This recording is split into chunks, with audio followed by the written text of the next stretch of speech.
I'm Mary, and I've been a doctor for almost as long as I've been Adam's wife. We've had our share of good times and tough moments, but those 32 years together passed by so quickly. Our home, big and warm, was always full of life, especially when our sons, Larry and Brian, were young. Larry and Brian were very different from each other, like night and day, but each brought their own kind of happiness into our lives. Adam and I, both being doctors, worked really hard to create a comfortable life for our family. Over the years, we managed to buy a couple of apartments, renting them out for some extra money. Life seemed to be going well until one day, Adam came home looking pale and more serious than I had seen him in years.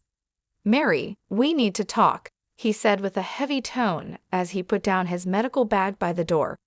"I had some tests done last week. The results, they came back. It's cancer, Mary." The months that followed were a whirlwind of hospital visits, treatments, and endless hours spent in waiting rooms. Adam fought bravely, but the cancer was relentless. Watching the strongest man I knew weaken and fade away was heartbreaking. No amount of medical knowledge could prepare me for that kind of pain. One evening, as we sat quietly in the living room, Adam took my hand and said, "Mary, if things don't go the way we hope, you need to make sure everything is taken care of with the boys. The will is all set, and you'll be fine financially." Not long after that conversation, he was gone. The funeral was a solemn event, with family, friends, and colleagues coming from all over to pay their respects. But it was the quiet in the house after everyone left that hit me the hardest. The empty spaces where Adam used to be, his belongings still in their usual places, it was painful to see and remember. A few days after the funeral, I was in the kitchen, trying to figure out what to do with all the leftover food, when Larry stormed in, his face full of worry and anger. Brian followed behind him, looking like he wanted to be anywhere else but here. "Mom, we need to talk about Dad's will," Larry said, getting straight to the point, as he always did. I sighed and put down the cling film I was holding. "Yes, I know. Your father left everything to me. He wanted to make sure." I was trying to manage things when Larry slammed his hand on the counter and said, "But what about me and Brian? We're his sons. It's not fair that we get nothing." Brian stepped in, trying to calm things down. "Larry, let's not rush into this. Mom's still grieving, and we can sort this out without fighting." Larry shot him a look and said, "It's easy for you to say. You're not thinking about the future like I am."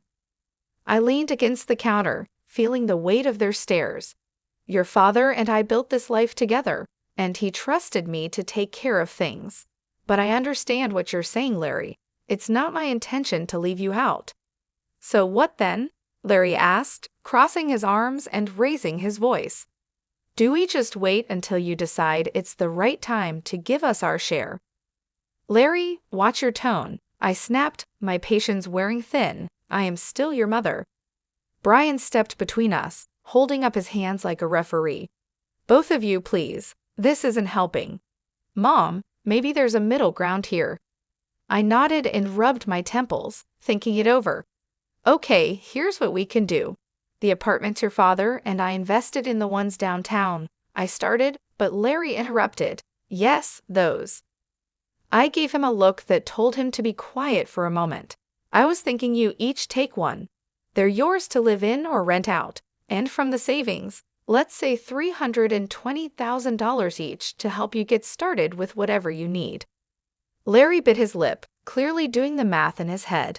"And the rest of the stuff? The house, the money?" he asked. "That stays with me for now," I replied. "When I'm gone, it will come to you, as your father wanted." Larry looked like he wanted to argue more, but Brian nudged him and said, "Let's think about this. It's a fair start. Mom's not leaving us with nothing." Larry finally nodded, though he still seemed unhappy. "Fine, but I want this in writing, Mom. No more surprises." Of course, I agreed. "We'll get everything documented properly." As they left the kitchen, I could hear Brian whispering to Larry, "Give her a break, will you? She's doing her best." Larry muttered something under his breath that I couldn't catch, and honestly, I didn't really want to. As I washed up the dishes, I wondered if Adam could see us and what he would think. I hoped I was making the right choice, but only time would tell. And time, that tricky thing, isn't always on your side.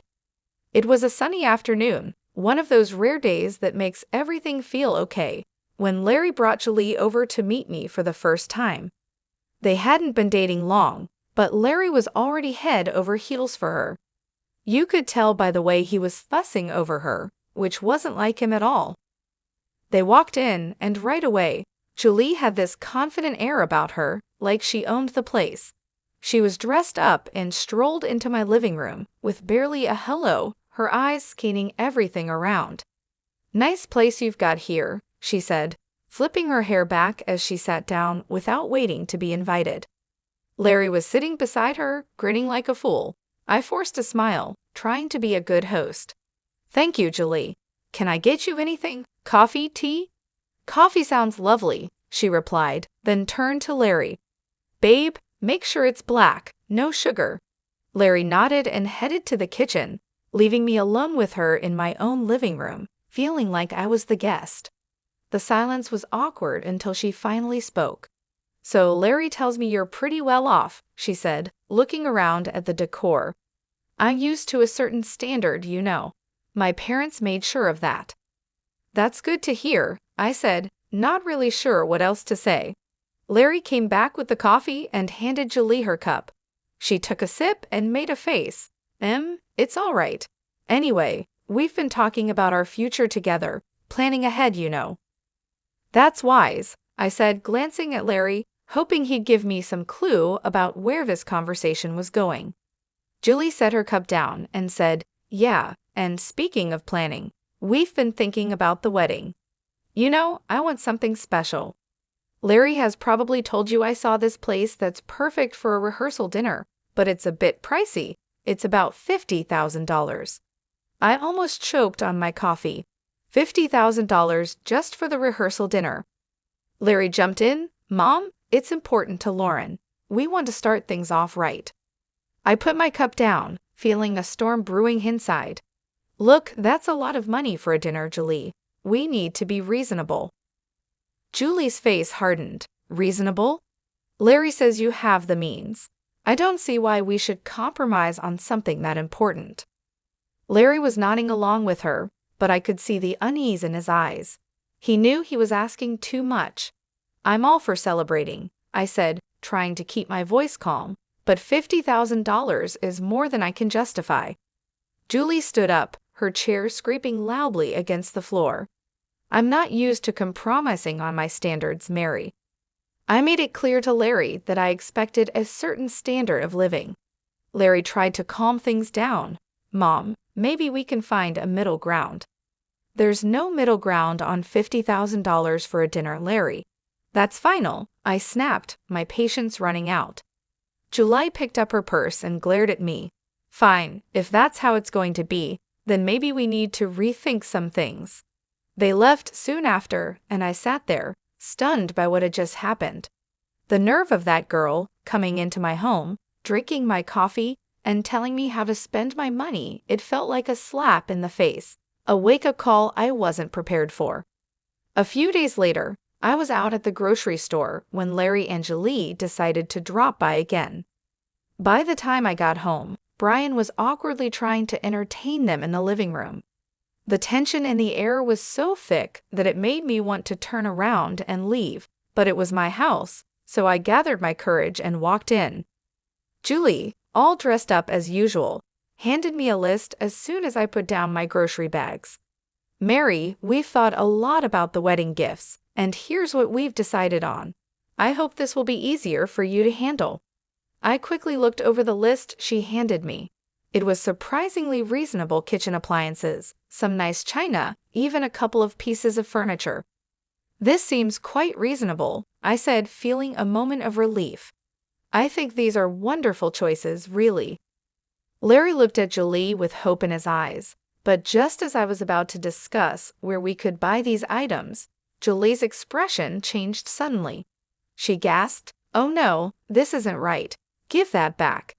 She snatched the list from my hands and dug through her purse, pulling out another sheet of paper. "Here's the actual list." This new list was nothing like the first. It included an apartment, a luxury car, an exclusive vacation, and even diamond jewelry. My jaw dropped. Is this some kind of joke? Julie didn't flinch. "No joke, Mary. These are the gifts we expect, only the best for our wedding." I stared at her, then at Larry, waiting for him to say something, anything, to show he didn't agree with this craziness. But he just stood there, looking between us, clearly conflicted but saying nothing. I couldn't hold back anymore. "Larry, why are you letting her do this? You know this is unreasonable." Julie cut in, her voice rising.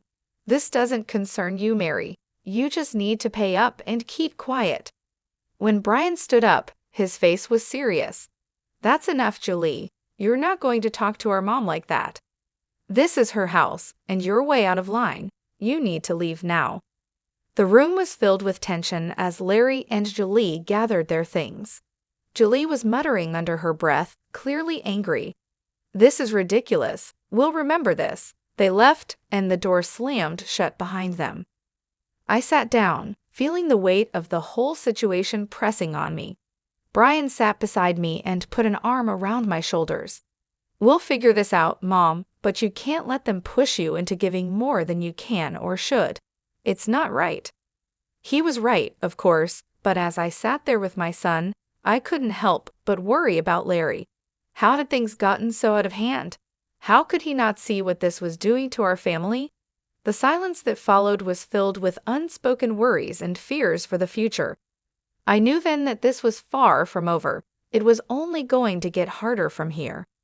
In the weeks that followed, I received constant phone calls from Larry. Each one was more demanding than the last, his tone desperate and sometimes almost frantic. "Mom, you don't understand. I can't look poor next to Lauren's family," he'd argue, his voice cracking with stress. "You have the money. Why can't you just help me out here?" I sat at the kitchen table, phone pressed against my ear, feeling a knot in my stomach. "Larry, it's not about the money. It's about living within your means. Lauren's expectations are too high, and you can't keep up with them without going into serious debt." He'd scoff, his frustration boiling over. "What do you know about it? I'm not going to live like a pauper. I need more from the inheritance now. The amount you've offered isn't enough." "Larry, I've offered to cover half the wedding costs, up to $135,000, and give a $8,000 gift. That's more than generous. Everything has to be agreed upon with me, though, no surprises."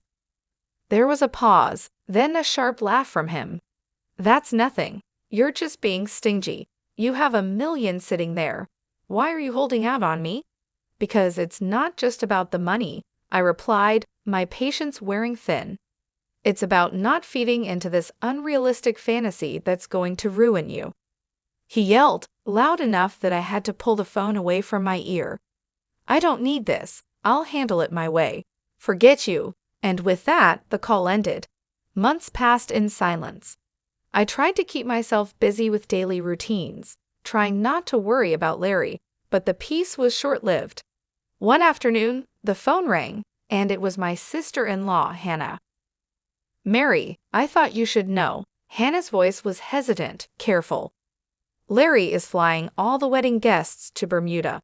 He sold his apartment to pay for it and expects you to get there on your own. He mentioned you weren't interested in helping." I hung up, a mix of anger and sorrow swirling inside me. How could he be so reckless? Before I could process it all, Brian came into the room, his expression serious. "Mom, there's something you need to hear." I recorded their conversation when they were sitting here in the living room. He handed me an audio recorder. I pressed play, and the voices of Larry and Julie filled the kitchen. "Your mom is just a nasty old woman with a fat wallet. We need to squeeze as much as we can out of her and then cut her off," Julie's voice said coldly. Larry's voice responded, just as chilling. "Whatever it takes, Lauren. I'm not going to let her control us.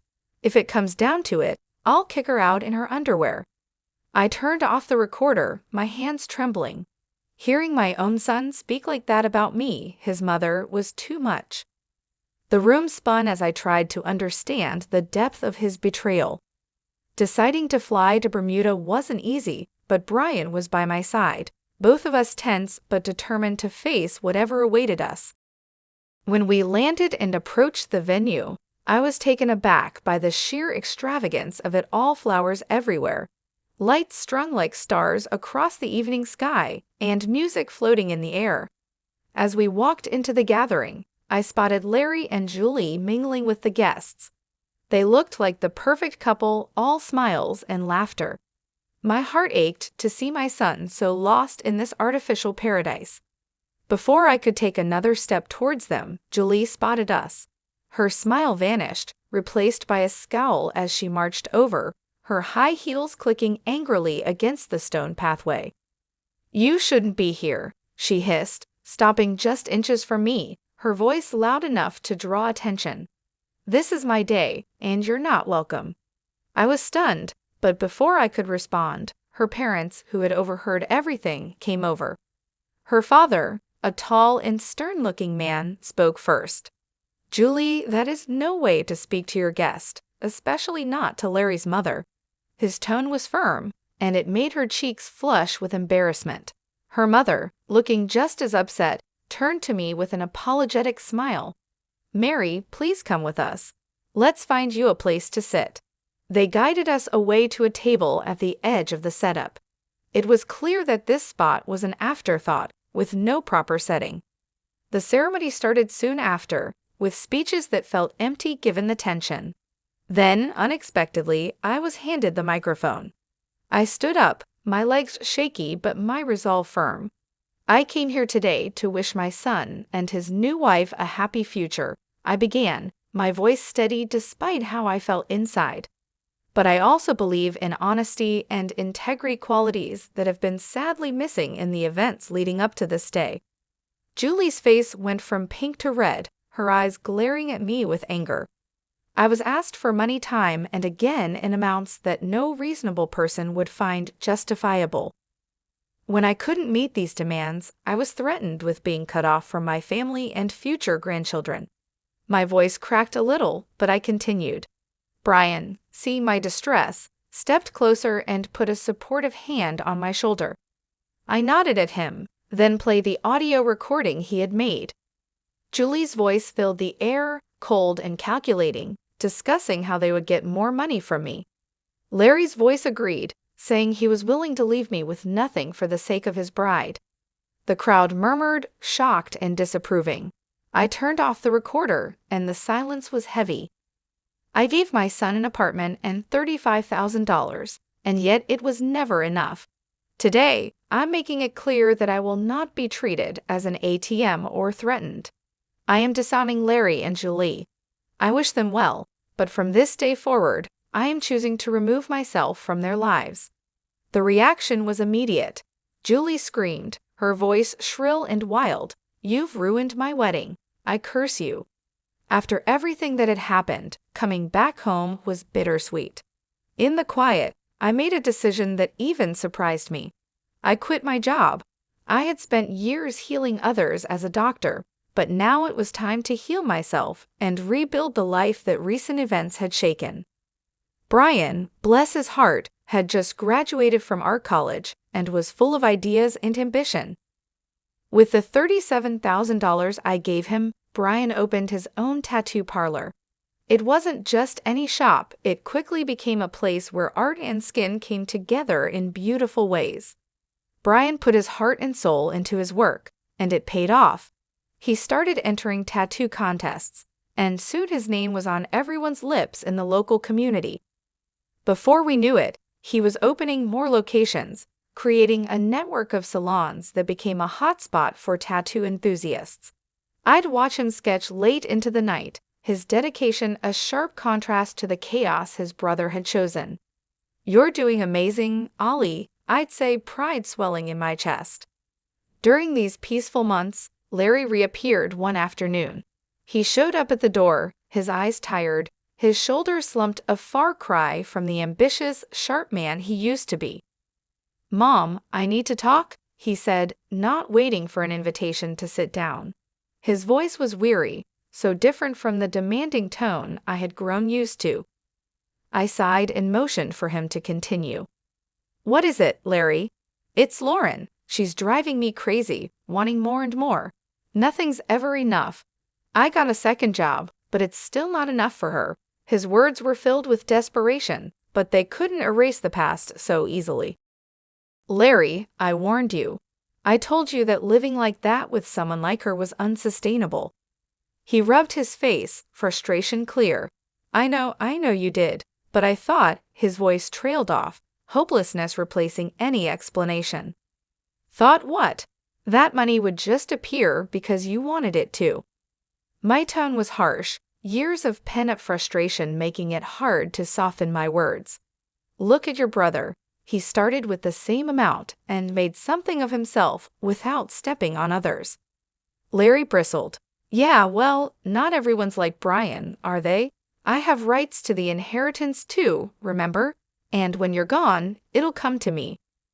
That was the last straw. "Get out, Larry," I said, my voice cold and firm. "And don't come back. Not this time. You chose your path." His jaw tightened, and for a moment, I thought he might argue, but then he turned and walked out, the door slamming shut behind him. As I stood in the silence that followed, Brian came downstairs, having heard the last part of our exchange. "Are you okay, Mom?" he asked. I nodded, wrapping my arms around him. "I am now, thanks to you. Let's just focus on the good we can do and the life we can build." He hugged me back, his presence a comforting reminder that not everything was lost in that moment. I knew that despite the hardships, the journey was still worth it. We had each other, and that was enough to keep moving forward. After the storm with Larry had passed, our home settled into a calm I hadn't felt in years. It was during this peaceful time that Brian brought someone special home.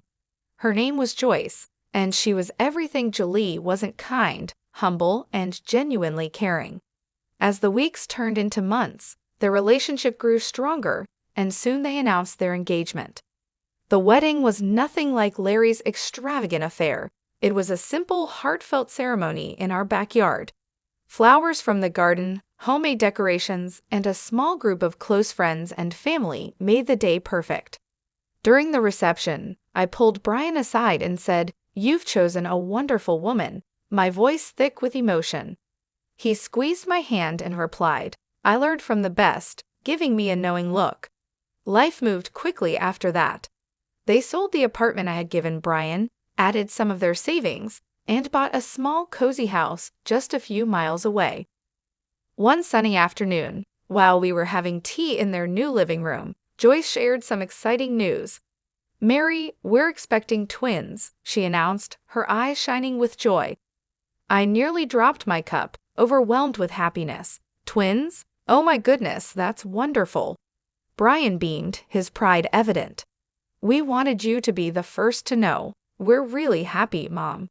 "Twins," I repeated, letting the words sink in. Grandchildren, it was a new chapter, one I was eager to begin. As for Larry, news from him was rare. The last I heard, he had divorced Julie. She had taken nearly everything in the split, leaving him to start over in another city. Despite the pain he had caused, it hurt to know he was out there somewhere, struggling because of his choices. One evening, as I sat looking through old photo albums, Brian came and sat beside me. He noticed a picture of Larry and me from years ago. "Do you ever hear from him?" he asked softly. I shook my head. "No, after everything, he's chosen his path, and I have to respect that, even if it breaks my heart." Brian put an arm around me. "He's still my brother, Mom. Maybe one day he'll come around." Maybe, I agreed, though I wasn't really sure if he ever would. I believed it too, but for now, we have plenty to keep us busy, especially with those twins on the way. Brian chuckled. "Yeah, you're about to be the busiest grandma in town." We both laughed, and the sound filled the room with warmth. Despite the past, despite the mistakes and heartaches, This moment with Brian felt like everything was exactly as it should be. Life was moving forward, and so were we, with new hopes and dreams just around the corner.